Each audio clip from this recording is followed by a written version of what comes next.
Alex Bazzer is smiling, isn't he? Three rounds of boxing in the welterweight division. Introducing to you firstly boxing out of the blue corner, wearing the white, red, and blue shorts. The weighing scale 10 stone, 4 pounds, 7 ounces. Tonight is his 8th professional contest, presenting from Blackwood Hall, Ducie. I'll tell you what, he's a big lad for 10-5, isn't he, Kane? Yeah.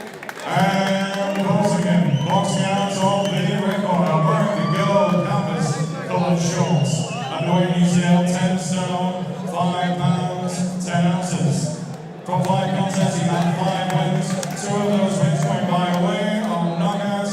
Presenting from Bezek, the undefeated sugar, Kane Gardner. Time to the bell, Chris O'Connor, and the referee in charge of the action, Britain's finest star referee, Mr. John Latham from Barry.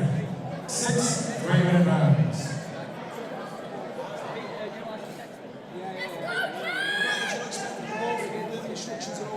Take your break, your ball break clean, defend yourselves at all times, and the best luck to you both. Touch comes out.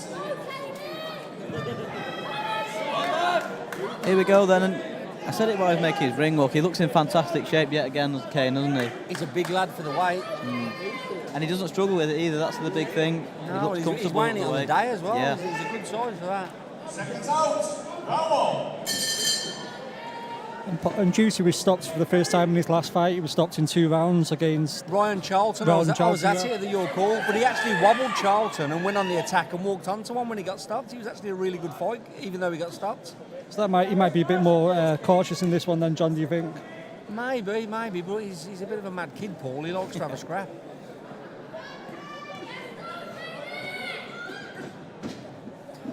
And as you say, Kane looks a good physical specimen at this weight. Yeah, doesn't he? Looks strong. Nice shape as well, well organised.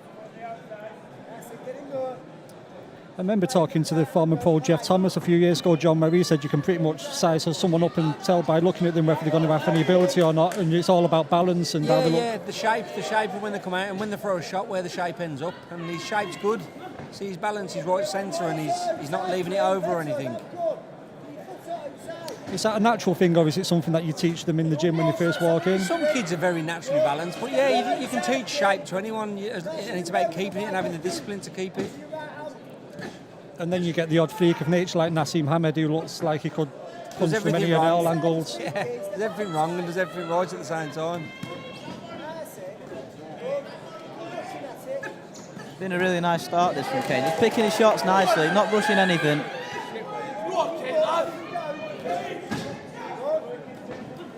And again, it's all behind the jab. It's a cliche, but it's a building block for all future combinations.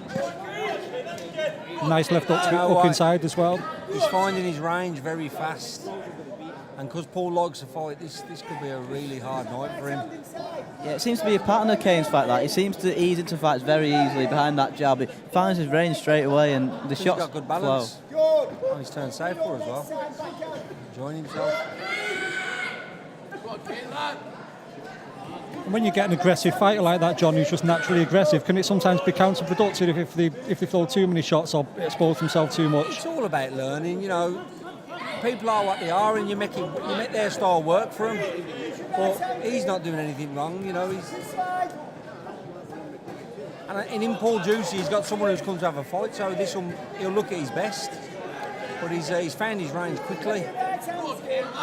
And Ducie took a couple of body shots there and gave a look of appreciation to Gardner. Yeah, I like this.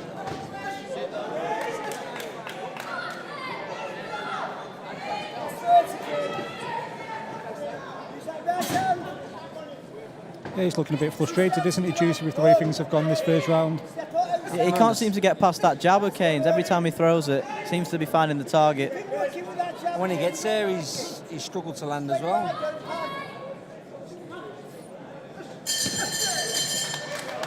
Very good first round from Kane Gardner. Yeah, nice and calm.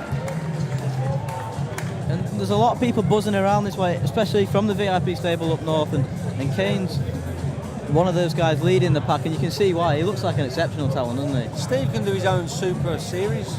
Yeah. Throw 8 like Walters in on the same night, have a load of fun.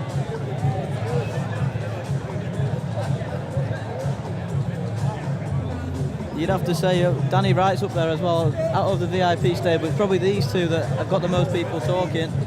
Yeah, Danny Wright's very, very good as well. He's impressing a lot, but you know, the other lads, Fleming and Ridge, they're only just behind, and they're talented kids. There's some really good kids coming through. And then he's got about 4 lads from over Liverpool way who are part of VIP in the lightweight. He's got some real good talent to that, Steve has. Round 2. Bit of a smile to himself from Ducie there as he came out to answer the bell. I don't think it was a happy smile. Yeah, it looks like it's going to be more of the same the way Kane set this one up.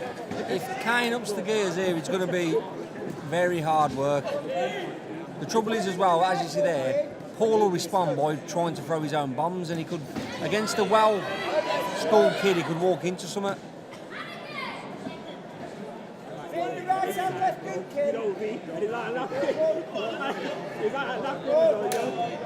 Bit of defensive work by Ducie there with his hands down, but he almost cocked one on the way out. Yeah. He seems to hold his chin quite high, doesn't he, when he throws shots? That's because he's thinking about his own shots. When someone's attack orientated, they forget, they let the chin drift, they let the hands drop. They're thinking too much about his own shots. Well, that was lovely work from Kane, just using his footwork.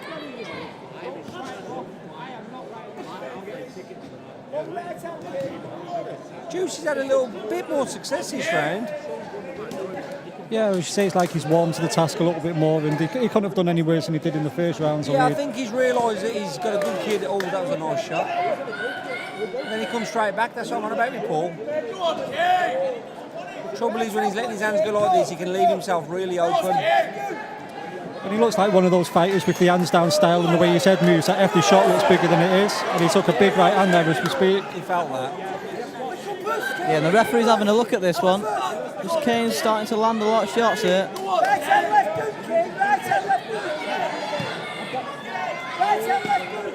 He switched to the body nicely as well, Kane, hasn't he? Yeah, it's a nice right up to the body there. And they're clubbing shots as well. They're not, no punch is nice, but those clubbing shots, like those body ones, are the ones that do some serious damage. Yeah, and we said it earlier, it'll be a long 6 rounds this one if Ducie is to make it all the way through.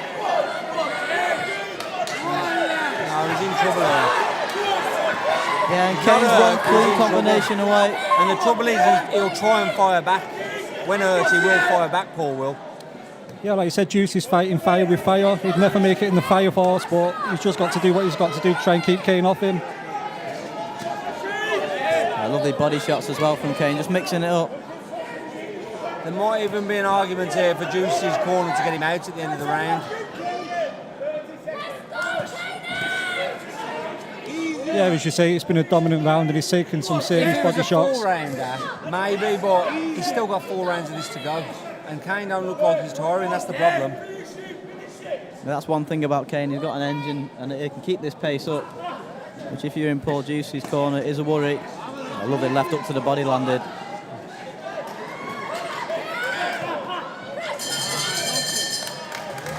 Fair play to Ducie firing back, but he took a lot of stick in that round. And it's rounds like that you could make an argument for the 10-8 round because he was utterly dominated. He wasn't hurt or bust up, but if you're going to do the 10-point must system, then you should go down to a 10-8 round if someone gets beaten up the entire round. He definitely felt some of those shots a bit.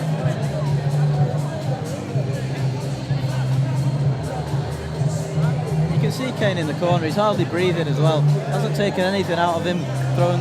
He threw a lot of shots in that round, but he seems to have not bothered him at all. He was relaxed and he was in charge. He don't drain you that much then. And I imagine, John, when you're landing the shots, it doesn't take as much energy out as when you're missing them. Yeah. And he did land. He landed a high percentage in that round. 10 seconds, bonus. Seconds out. Round 3. Yeah, and the end of this fight seems a long, long way away for Paul Ducie here. Yeah.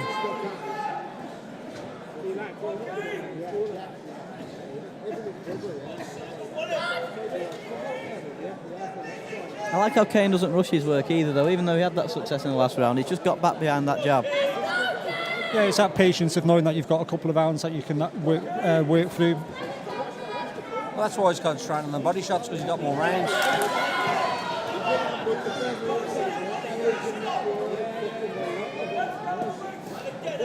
And like you say, John, straight back to the pit of the stomach there with a right hook and a left hook. And this is the first time Paul's looked to hold, which I think... And he's whipping those left hooks into the body as well. They've got a lot of velocity behind them. Yeah, you can see they're starting to have a little bit of an effect, those body shots from Kane. Yeah, definitely. They're not single shots either. He's throwing the left hook to the body and then immediately following the right hook. And the referee's having a look at this. And this could be the end and it's all over. And what a performance that is from Kane Gardner.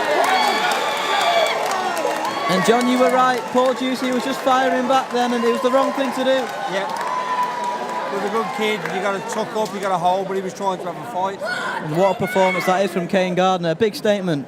Yeah, very impressive. Especially when the referee's taking a good look and you can see that yourself as the opponent, like John said, you need to cough it up and be a bit more defensive minded, but he just tried firing back. It was the right stoppage, to be honest. Paul's too brave. He would have stood there taking it as long as he could. The ref has done the right thing there. He's got him before he had to take it too much. Good stoppage. Yeah, and that's the art of refereeing, isn't it? Sometimes we criticise them for stopping fights too early, but it'd rather be too early than too late, and that was bang on. Much rather be moaning about it, but that wasn't too early. It was just right. No, It was yeah, a perfect good stoppage. Performance by the ref. And what a statement that is from Kane Gardner. He's put all his rivals on alert with that performance. Yeah, a second stoppage loss in a row for Ducie as well. So do you think he'll go back to the gym, John, and maybe try and get a bit of progression out of his game if he's going to be in the opposing corner in future? And look, you can see how game Paul is. He's moaning about the stoppage. That's how game he is. Sometimes you've got a tough kid. You've got to, you know, he's too game. He'll be firing away, not caring. He's a tough man. Ladies and gentlemen, after 1 minute and 4 seconds of round number 3, star referee John Latham stopped the contest to save Paul Ducie from further punishment. Therefore, your winner, now undefeated in 6 professional contests from Basic Sugar, Kane Gardner. And a brave performance indeed from Paul Ducie. Let's hear it, ladies and gentlemen. Thank you. So good performance there by Kane Gardner, having a few photographs with his team. Ducie looks, as John was saying, that he disputes the stoppage, but you can't just stand there and trade with a prospect if the referee's having a close look. Sometimes you just have to put your hands up over your ears and cuff yourself up and just try to ride out the storm.